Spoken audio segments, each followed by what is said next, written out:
In this video, we're going to prove this trigonometric identity. When you're proving identity, it's always good to write down what are some tools you have. So you have three identity that you should always write down. Sine square x plus cosine square x is equal to 1. Then we also know that tangent square x plus 1 is equal to secant square x. And we also know cotangent square x plus 1 is equal to cosecant square x. So you might end up using any of these, but have them written on the side so you can use them. Now, when you're proving an identity, you either prove the left side or the right side is equal to the other side. Never borrow anything from any sides. So let's call this our left side, so left-hand side, and let's call this our right-hand side.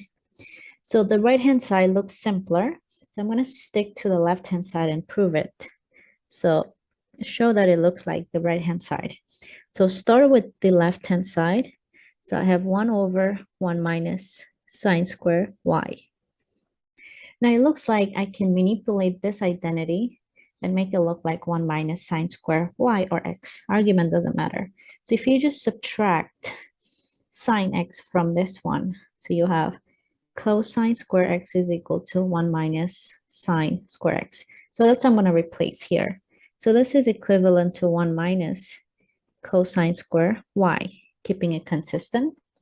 Well, 1 over cosine square y, we know 1 over cosine is secant, so I can write this as secant square y. So it still doesn't look like the right-hand side, but if you look at your identity, the second one on our list, it looks like some variation to that. Well, secant square x is equal to 1 plus tangent square x. So this is equal to 1 plus tangent square y.